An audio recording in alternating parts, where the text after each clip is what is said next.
श्री शिवाय नमः।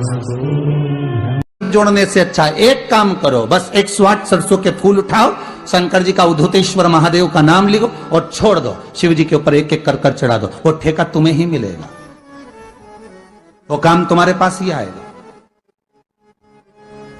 बस केवल अवधूतेश्वर अर्थात ये जो क्रम है, ये वो क्रम तो 108 सरसों के फूल का आप कभी भी कर सकते हो, पर जो ये बच्चों के लिए किया जाता है वो केवल बसंत पंचमी के दिन ही होता है। नटराज का, किसका पूजन?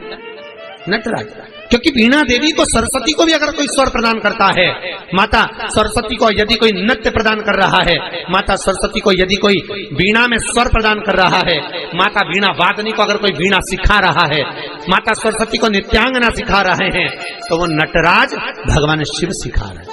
शंकर, दुनिया के लोग माता सरस्वती को पकड़ते हैं और सरस्वती शिव नटराज को पकड़ते। पहला नाट्य सिखाने वाला ही शंकर सरस्वती को, इसलिए कहते हैं विद्याध्ययन करने वाले बच्चों को शिव का स्मरण करना चाहिए। शंकर का स्मरण करो, जब जब पढ़ने बैठो मन नहीं लगे। कई बच्चों की आदत रहती है किताब लेकर बैठ जाते हैं, लाइन पर इंगली भी रखेंगे, सब ध्यान करेंगे, पर याद भी तो होना चाहिए। याद कैसे हो? तो महाराज जितनी बार विद्याध्ययन करने बैठे बच्चे, उतनी बार ओम सरस्वती का स्मरण करें। किसका स्मरण करना है? ओम सरस्वती। ओम का सल्लेखन लंबा लेवे, आखिरी में सरस्वती पर विराम कर दे। ओम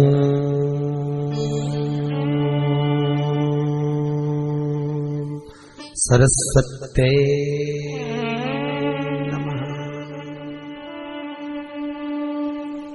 ओम सरस्वती का स्मरण करिए।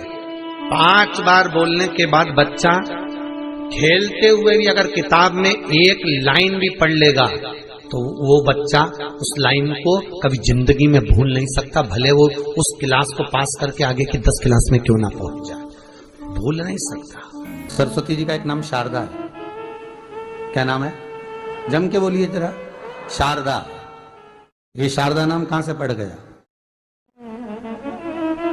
सरस्वती माता को शारदा नाम किसने दिया था? भाई नामकरण होता है तो हमारे यहाँ तो आज भी नियम है महाराज, ये बुआ कोई नाम बताती है, मामा जी कोई नाम बताते हैं और दादाजी कुछ बोलते हैं, कोई बोलेगा टिक्कू, कोई बोलेगा पिक्कू, कोई बोलेगा कुछ, सबके नाम अपने अपने रहते हैं, कोई प्रेम से क्या बोलता है। तो सरस्वती का शारदा नाम किसने प्रदान किया था?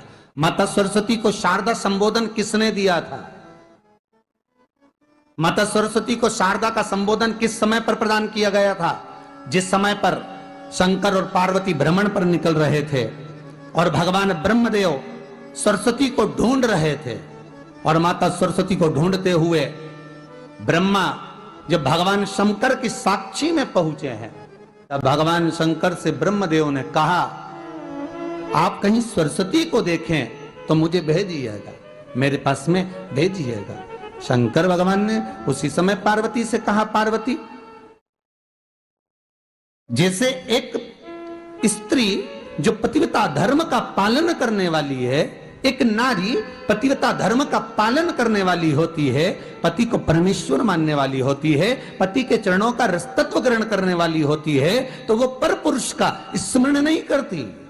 उसी तरह एक पति जो अपनी अर्धांगिनी के साथ में रहे और अर्धांगिनी के साथ चले तो पर नारी का स्मरण नहीं होना चाहिए।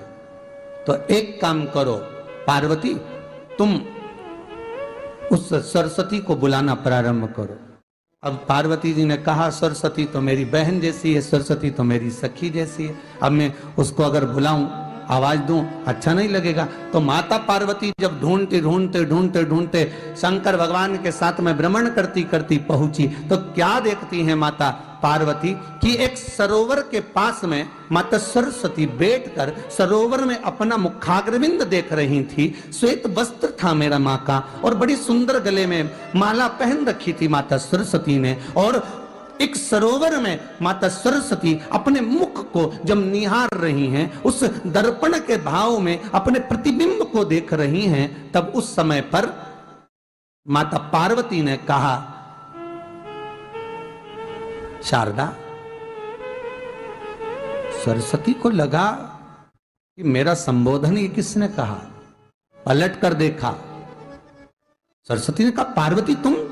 हां, मैंने तेरा जो दर्पण में प्रतिबिंब देखा है, तेरा स्वरूप देखा, पर तू इतनी सुंदर है, इतनी सुंदर है, पर तेरा जल में जो स्वरूप देखा ना, वो नीला दिखाई दिया, थोड़ा सा श्याम दिखाई दिया, इसलिए मैंने तुझे शारदा कह दिया। आज भी हमारे मध्य प्रदेश के कटनी और सतना के बीच में महियर में आज भी शारदा भवानी विराजमान है महाराज।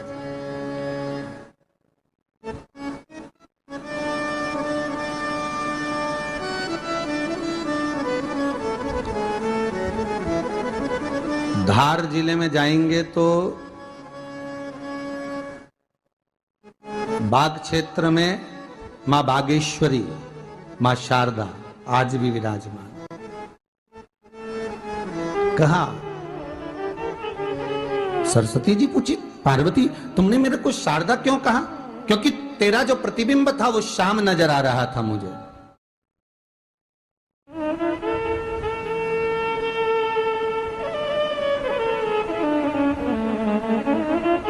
उस प्रतिबिंब को देखकर मैंने तुझे शारदा का संबोधन दिया।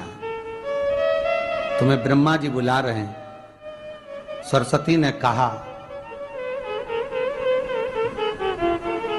पार्वती मैया, दीदी आपने मुझे जो नाम दिया है, जगत के लोग, संसार के लोग मुझे इस नाम से जब पुकारेंगे तो ये शारदा, ये सरस्वती स्वयं उसके कंठ पर, उसके मस्तिष्क पर सदा विराजमान रहेगी, ये शारदा बनकर। इसलिए हमारे स्कूलों में, हमारे काव्य ग्रंथों में, हमारे जो कविगण रात्रि को जो काव्य पाठ करते हैं, कविता का स्मरण करते हैं, वो सरस्वती की वंदना नहीं करते, हे शारदे मां, शारदा की वंदना करते।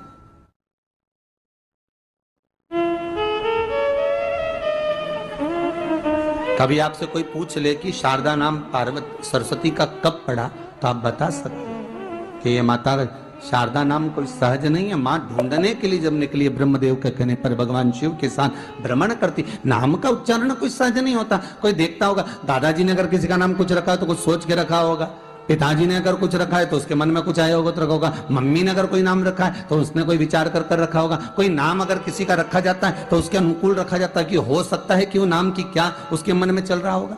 तो शारदा का संबोधन कोई सहज नहीं है। माता सरस्वती का एक नाम शारदा हुआ, इसलिए संबोधन में सरस्वती कम शारदे मां ज्यादा बोला जाता है। आप काव्य पाठ कर लो, नाम जाप कर लो, स्मरण कर लो।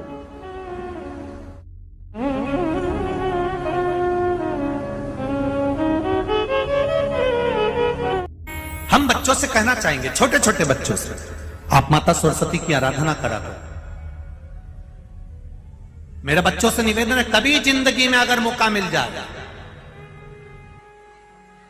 और सरसों के फूल यदि आपके जीवन में आपको कहीं से प्राप्त हो जाए, सरसों के फूल जानते हो ना, पीला कलर का होता है सरसों का फूल, आप प्रयास करो सरसों का फूल। जिस दिन माता सरस्वती का, मेरी बागेश्वरी का जिस दिन प्रागट्य उत्सव हो बसंत पंचमी का, उस समय पर माता सरस्वती का स्मरण कर कर वो सरसों का फूल आप देव अधिदेव महादेव को चढ़ाइए। जैसे माता सरस्वती को ज्ञान दिया था, वैसा मेरा महादेव आपको भी ज्ञान दे।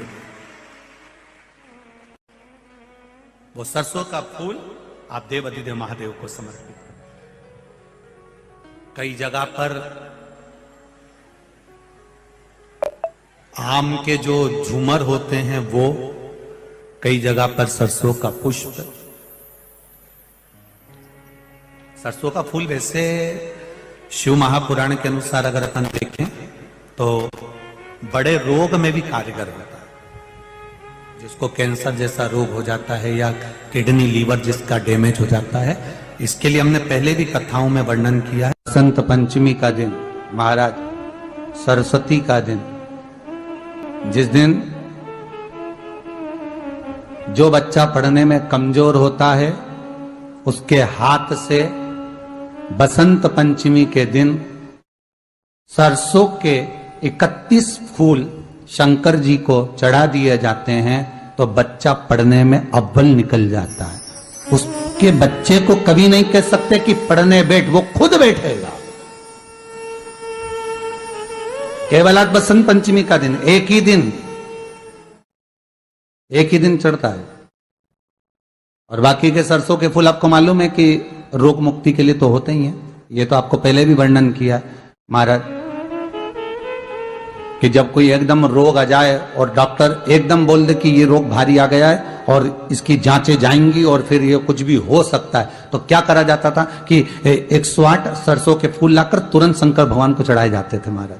तो चढ़ाने के बाद में रिपोर्ट अच्छी आती है। ऐसा नियम है। कहीं ठेका, कोई ठेकेदारी करते ना, जो ठेका भरते हैं कि भाई मेरा टेंडर आना चाहिए, मेरा ये काम होना चाहिए, मेरी मल्टी बनना चाहिए, या मेरा ये काम के लिए जा रहा हूं, ये काम फतेह होना चाहिए, उसके सबके हाथ पैर जोड़ने से अच्छा एक काम करो, बस 108 सरसों के फूल उठाओ, शंकर जी का उद्धतेश्वर महादेव का नाम लिखो और छोड़ दो, शिव जी के ऊपर एक एक कर चढ़ा दो, वो ठेका तुम्हें ही मिलेगा, वो काम तुम्हारे पास ही आएगा।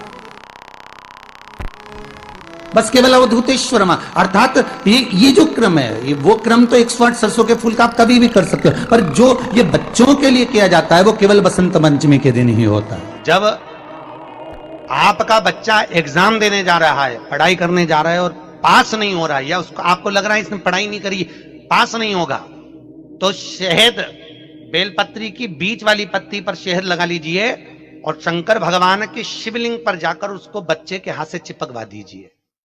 बच्चे ने भले पढ़ाई नहीं करी हो पूरी साल, पर बच्चा उस सब्जेक्ट में जिस दिन वो बेलपत्री चिपका कर आएगा उस दिन उस सब्जेक्ट में बच्चा पास होकर ही रहेगा, उसका एग्जाम उसको। शिवाय नमस्तुभ्यं। जो बच्चा पढ़ाई में कमजोर होता है, जिसको लिखना नहीं आता, बच्चे लोग याद तो कर लेते हैं पर कॉपी में लिख नहीं पाते, उसको एक ही बात कहो, शंकर जी के मंदिर में जाओ, चंदन घस के ले जाओ और चंदन को 3 उंगली से उस शिवलिंग पर उस बच्चे को ओम बनाना सिखाओ। शिवलिंग पर जो बच्चा ओम बनाना पूरा चालू कर देता है, उस बच्चे को माँ फिर हाथ पकड़ के नहीं पढ़ाती, वो बच्चा अपने आप लिखना चालू कर देता है, केवल शिवलिंग पर ओम लिख देने पर। सब बोलिए एक बार जमकर, श्री शिवाय नमस्तुभ्यं। प्रैक्टिकल जरूर करना, कहीं सियोर वाला महाराज झूठ तो नहीं बोल रहा, शास्त्रों की बातें हमारे जीवन में हमें सुख प्रदान